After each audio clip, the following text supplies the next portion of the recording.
चिरांनि बाहारो भुटान सिमना दादगारि Vcdcआव मेरी माथि मेरा देशनि लोब्बाजों अमृत कलश हाबाफारि खुंदों।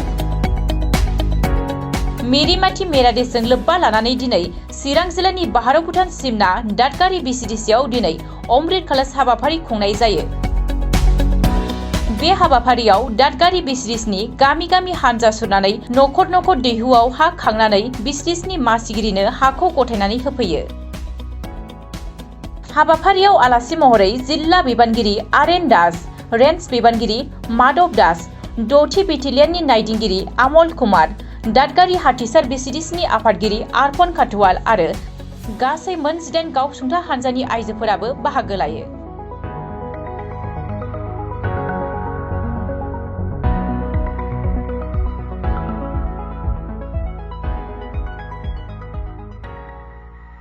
আজি আমি হাতিচাৰ Vcdcত মেৰা মিত্তি মেৰা দেশৰ প্ৰগ্ৰেমত অংশগ্ৰহণ কৰিলোঁ।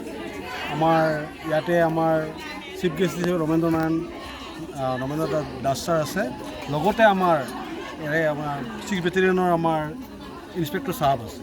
এটা আমাৰ 78 নম্বৰ সেল্ফ হেল্প গ্ৰুপ এটা সমবেত হৈছে।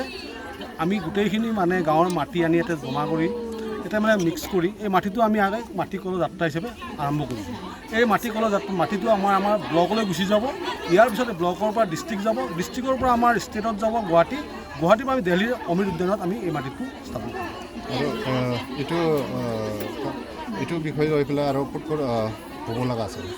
এটা আমাৰ চিৰাং জিলাৰ গোটেইখন Vcdcতে হৈ গৈছে অলৰেডি, আপোনাৰ গোটেইকেইখনতে হৈ গৈছে। আমাৰ ভূমি সংগ্ৰহ বিভাগৰ পৰা আমাৰ বিভিন্ন বিভাগৰ কৰ্মচাৰী ইয়াত অংশগ্ৰহণ কৰিছে। আমাৰ ইয়াতে চিফ গেষ্ট ছাৰৰ লগত মই আহিছোঁ। আমাৰ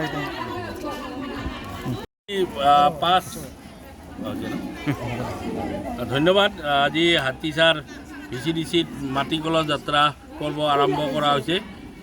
ডিষ্ট্ৰিক্ট এডমিনিষ্ট্ৰেশ্যনৰ পৰা আমি আহি ইয়াত উপস্থিত হৈছিলোঁ আৰু সকলো ৰাইজৰ উপস্থিতিত লগতে আমাৰ 6 বেটেলিয়ন SSBৰ মহাশয় উপস্থিতিত আৰু চেয়াৰমেন আমাৰ Vcdcৰ উপস্থিতিত আৰু সমূহ সেল্ফ হেল্প গ্ৰুপ আৰু ৰাইজৰ উপস্থিতিত আজি ইয়াত Vcdcত মাটি কলহ যাত্ৰা সম্পূৰ্ণ সফলতাৰে সম্পন্ন কৰা হ'ল।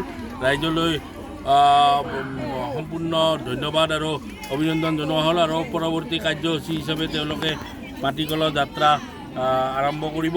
গতিকে এইখিনি কৈয়ে সমাপ্ত কৰিলোঁ। আজি যে মাটিখিনি লৈ আহিছে এইটো কি কৰা যাব? এই মাটি কলহ যাত্ৰাৰ বিষয়ে আমি অলৰেডি ৰাইজে গম পাইছে যে 2022 15 আগষ্টতে আমাৰ ভাৰতবৰ্ষই 75 বছৰ সম্পূৰ্ণ কৰিছিল আৰু এই 75 বছৰ আজাদী কা অমৃত মহোৎসৱত আমাৰ ভাৰতবৰ্ষৰ প্ৰধানমন্ত্ৰী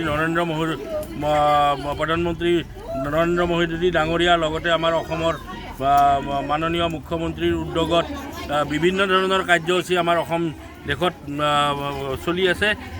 তাৰ হিচাপত আমি যোৱা 1 তাৰিখে স্বচ্ছতা হি সেৱা চাফাই অভিযান কৰিলোঁ। তাৰ আগতে আমি 1 কোটি অমৃত বৃক্ষ ৰোপণ কৰিলোঁ আৰু এতিয়া মেৰা দেশ মেৰা মিত্তি প্ৰগ্ৰেমত মাটি কলহ যাত্ৰা গোটেই Vcdc গাঁও পঞ্চায়ত, ব্লক, নগৰ, চহৰ, ৱাৰ্ডত আৰম্ভ হৈছে আৰু এই মাটি কলহ যাত্ৰাৰ পৰ্ব 2 তাৰিখৰ পৰা 20 ছেপ্টেম্বৰৰ পৰা আৰম্ভ হৈ কিনে আমাৰ ষ্টেটৰ পৰা মাটি কলহ লৈ যোৱা হ'ব। 270টা মাটি কলহ নতুন দিল্লীৰ উদ্যানলৈ, শ্বহীদ উদ্যানলৈ লোৱা হ'ব। আমাৰ দেশবাসীৰ বাবে প্ৰাণ আহুতি দিয়া বীৰ জোৱান, শ্ৰমিক, গাঁওবাসী, ভিলেজৰ স্মৰণত এই মাটি কলহ যাত্ৰা পৰ্ব আৰম্ভ হৈছে। গতিকে এইখিনি ৰাইজে আজি সম্পূৰ্ণৰূপে সহযোগিতাৰে কাম আৰম্ভ কৰিছে আৰু এইখিনি সম্পন্ন কৰিব বুলি আমি আশা ৰাখিছোঁ।